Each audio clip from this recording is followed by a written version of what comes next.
En fait, cette nuit, j'ai très mal dormi. J'ai pas dormi du tout. Je ne suis pas suicidaire, donc ce que j'entends pas. Je dis ça par rapport à ce que j'ai entendu ce matin sur le sommeil, mais j'ai pas du tout dormi. Et je me suis demandé si c'était pas un vieux conditionnement, parce que j'ai fait plusieurs fois ici les 24 heures de Brest en bateau, et finalement, je me suis retrouvé un peu dans cette situation à peut-être ne pas dormir. Et du coup, ça m'a fait me souvenir de quelque chose d'assez ancien finalement, c'est que en 1983 a été soutenue une thèse par Roger Surmain, qui est champion du monde de voile 1970, je crois, ou un peu plus tard, qui a été un de mes entraîneurs à l'époque et qui a fait une thèse sur l'empathie entre le barreur et l'équipier en 470. Donc c'est une des premières thèses de psychologie sociale, en l'occurrence, sur cette thématique. Je ferme la parenthèse. Et en fait, j'ai pensé reprendre à partir de la question de l'inquiétude. L'inquiétude que Michel a évoquée ce matin, en tant qu'absence de repos, en soi, pour l'autre. Et je me suis dit qu'évidemment, la tâche du psychanalyste étant de décaler le sujet, en lui et par rapport à l'autre, en ayant pour lui ce sujet du souci, finalement, c'était évidemment de quoi il fallait partir. En fait, ce n'est pas tellement le substantif grec empatheia, avec un θ, th, qui a le sens simplement de passion en grec, qu'il faudrait vraiment utiliser aujourd'hui pour parler d'empathie, mais un verbe, empathomai, et empathomai, ça veut dire je prends soin d'eux. Et je pense que c'est beaucoup plus proche, même de ce que Freud, en empruntant à Théodore Lipps, a voulu dire. Tout de suite, ça renvoie, ça a été évoqué très brillamment ce matin, à la sollicitude, à la préoccupation. Donc on pense tout de suite à la sollicitude maternelle primaire de Winnicott, c'est-à-dire cet état de maladie naturelle pour Winnicott de la mère, qui va lui servir de modèle pour modéliser le travail du psychanalyste à Winnicott. Et puis, j'ai pensé, dans ma nuit d'insomnie, à d'autres choses encore, et j'ai pensé à... j'ai pensé que tout ça, ça renvoyait à la trace. J'ai pensé à Jean Laplanche, au psychanalyste Jean Laplanche, et notamment, évidemment, à ce qu'il a écrit sur le primat de l'autre en psychanalyse. C'est même le titre d'un ouvrage important de Jean Laplanche. Il se trouve que j'ai un oncle qui était un ami de Jean Laplanche, que cet oncle détestait la psychanalyse, et que je me suis demandé qu'est-ce qui les rapproche. Et en fait, ce qui les rapproche, tous les deux avaient un château qu'ils ont restauré, et tous les deux avaient un intérêt fondamental pour la trace. Jean Laplanche, c'est la trace de la séduction, de la théorie de la séduction généralisée. C'est-à-dire, effectivement, l'idée, selon Laplanche, Freud passe à côté, qu'il y a une séduction réelle, finalement, mais généralisée, à travers les messages énigmatiques, y compris incestueux, que le parent transmet à l'enfant. Et cet enfant va toute sa vie les élaborer, c'est ça ce qui fait la source de sa vie psychique. Ça, c'est très résumé, en tout cas une partie de la théorie de Laplanche. Mon oncle, lui, a trouvé dans son château du XVIIIe siècle des couches de papier peint XVIIIe siècle, il en a fait l'archéologie. C'est un prof de philo, mais il a viré une cutie, on pourrait dire ça comme ça. C'est les traces qui les rassemblaient. Et ça me semble être quelque chose de très important, c'est-à-dire qu'est-ce qu'on fait de ces traces aujourd'hui ? Est-ce qu'on reste dans des traces du passé ? Qu'est-ce qu'on peut en faire aujourd'hui ? Et à travers quoi elles transparaissent ? Et puis, du coup, en associant comme ça la nuit, encore, allongé sur mon lit, j'ai pensé à Myriam David, cette pédopsychiatre et psychanalyste juive, enfermée à Drancy, dans un congrès sur les enfants de l'Oxy, vous savez, à Budapest, dans cette pouponnière, elle déclarait l'importance du soin pour les enfants. Qu'est-ce que ça veut dire ? Elle donnait son exemple, à Drancy, enfermée dans une toute petite pièce toute noire, complètement obscure. La porte qui s'ouvre, et une femme de la Croix-Rouge qui avance vers son visage une éponge mouillée et qui lui passe l'éponge sur le visage. Et Myriam David, à plus de 60 ans, témoignait du fait qu'elle avait gardé la trace sur ses joues de cette éponge. Et puis encore, l'idée de la trace, avec un exemple que donne dans un documentaire sur Jacques Lacan, une ancienne patiente, analysante, de Jacques Lacan, et qui dit qu'après avoir hésité des jours et des jours avant de lui parler du viol qu'elle avait subi quand elle était enfant, un jour elle y parvient, et alors Lacan ne dit rien, se lève, va lui caresser la joue et retourne sur sa chaise. Et elle dit après coup, finalement, je sais que c'est ce que j'aurais voulu que mon père fasse à ce moment-là. L'idée de la trace.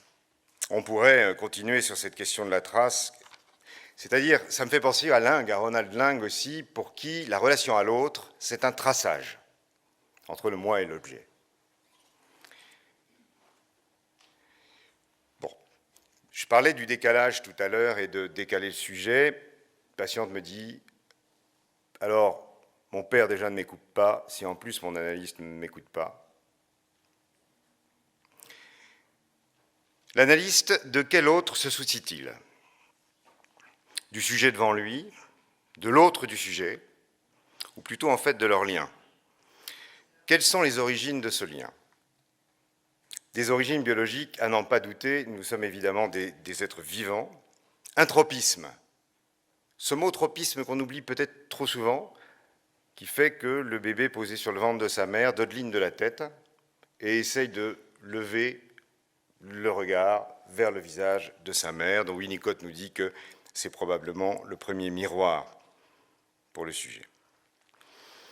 Un tropisme d'un côté et à l'autre extrémité d'une évolution psychique, l'identification quand même, c'est-à-dire les identifications constitutives du moi. On retrouve là, évidemment, le primat de l'autre chez Laplanche. Alors, qu'est-ce que ça veut dire? Ça veut dire quand même que le souci de soi s'intériorise chez le sujet humain lors de son développement, grâce au souci d'un autre, enfin d'un autre, en tout cas de l'autre, de la part de son entourage humain. Voilà. C'est le modèle de Winnicott, on y revient, j'y reviens. C'est le modèle du contre-transfert. Et peut-être que c'est ça l'apport premier du psychanalyste à la pratique en général, et pas seulement à la pratique des futurs psychanalystes, ou des futurs psychologues, ou des futurs psychiatres, mais à la formation continue, en général, qu'elle soit une formation spécifique pour les gens qui font de la prévention du suicide, mais pour bien d'autres. J'y reviendrai par rapport à la question de la pédagogie qui a été évoquée de manière extrêmement intéressante ce matin. Mais dans l'analyse du contre-transfert, peut-être que ce qui est le plus important, c'est ce que M. Jousset évoquait ce matin, c'est-à-dire que le souci de l'autre ne doit pas être un pouvoir. La dimension narcissique, chez l'analyste, et chez chacun des aidants finalement, doit être toujours travaillée. Laisser l'autre vivre en dehors de mon souci, disait M. Jousset ce matin.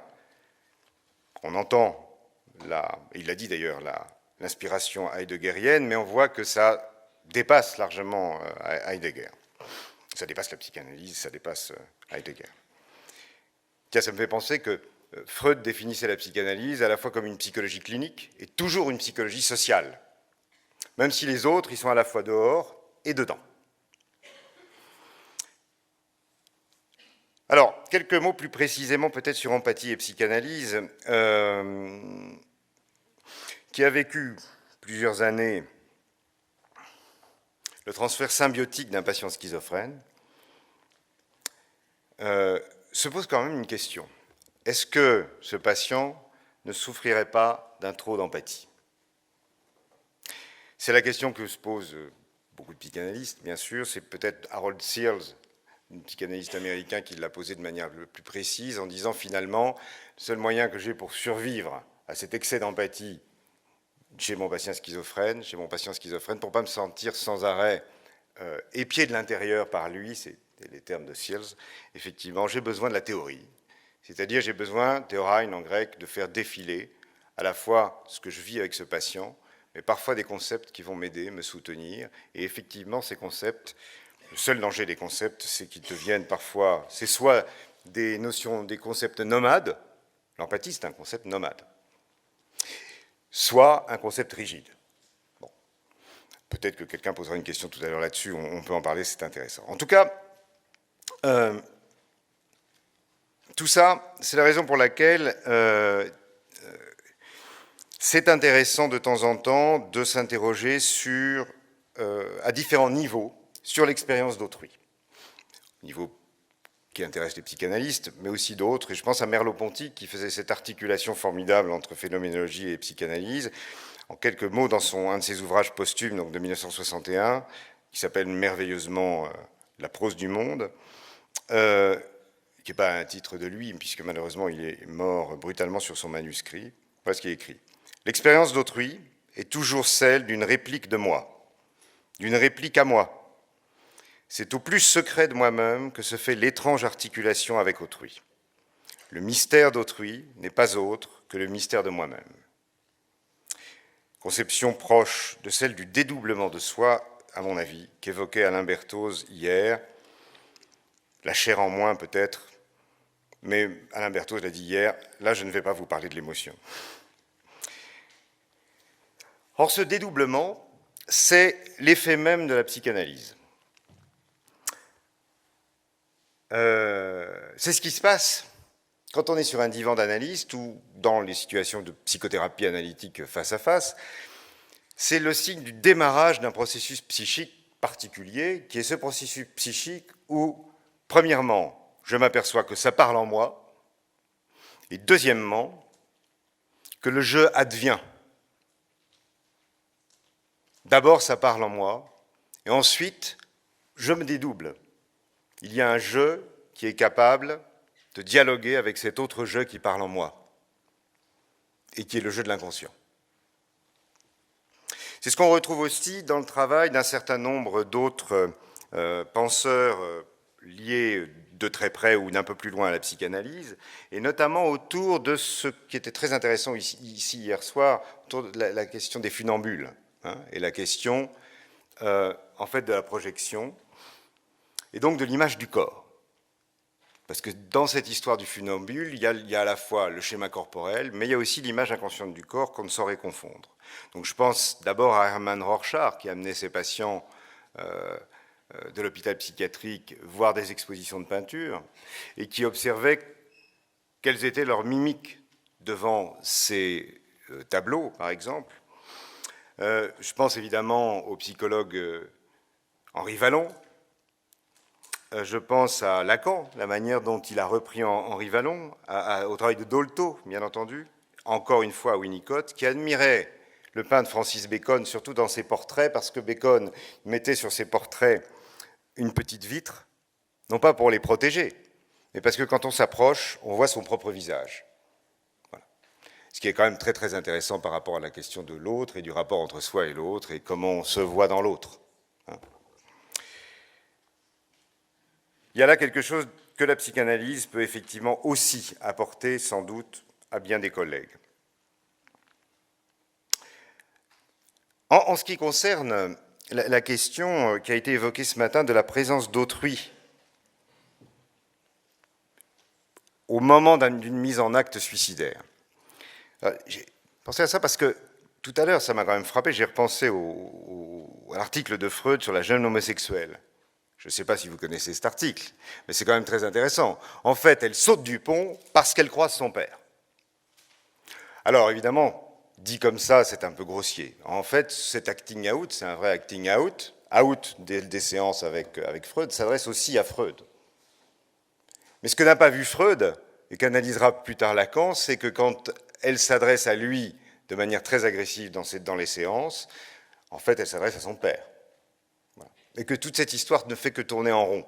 Et c'est une des raisons pour lesquelles, effectivement, sans autre issue possible, elle met en acte quelque chose. Bon, pareil, on pourra y revenir si vous voulez.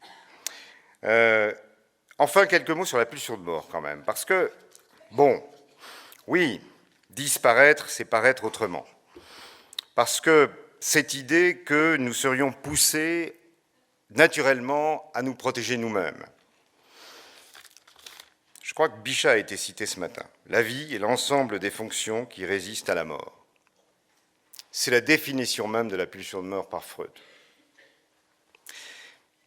Intéressant. La question de la destructivité. Est-ce qu'il y a d'abord de la destructivité en nous ou est-ce qu'il y a d'abord quelque chose qui nous pousse, comme disait Schopenhauer, une volonté. Voilà. une tendance. Vous savez, on parle beaucoup de l'affectif, du cognitif, et on oublie la conation. La conation.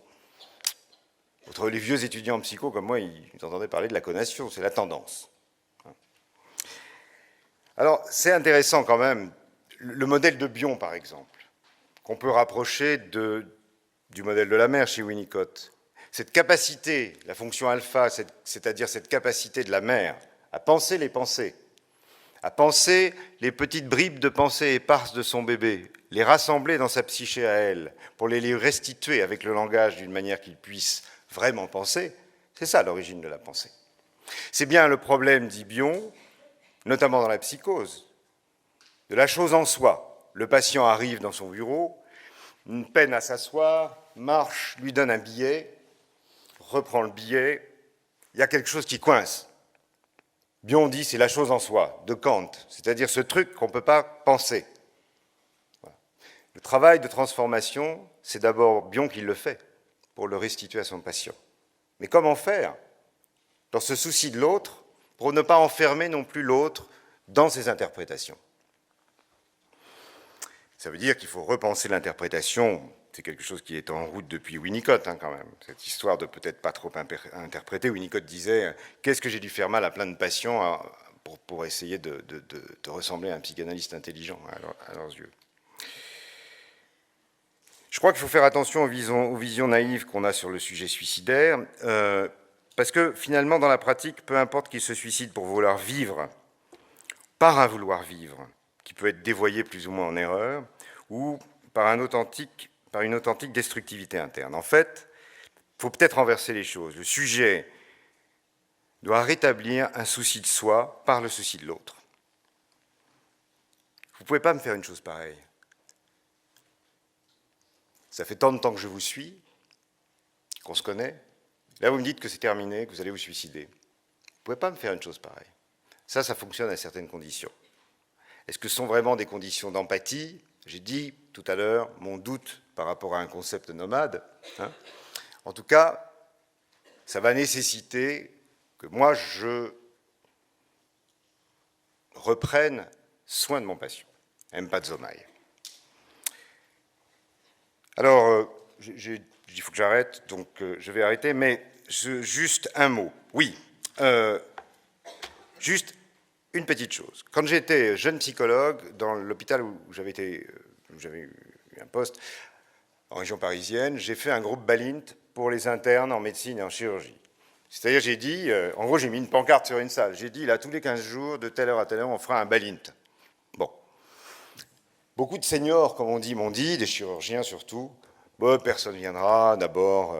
Alors, il y a ceux qui me disaient, ils ont autre chose à faire, et puis il y a ceux qui me disaient, ça ne les intéressera pas. 5 ans. Le groupe a duré 5 ans. Il n'a jamais désempli. Voilà comment on fait aussi de la formation.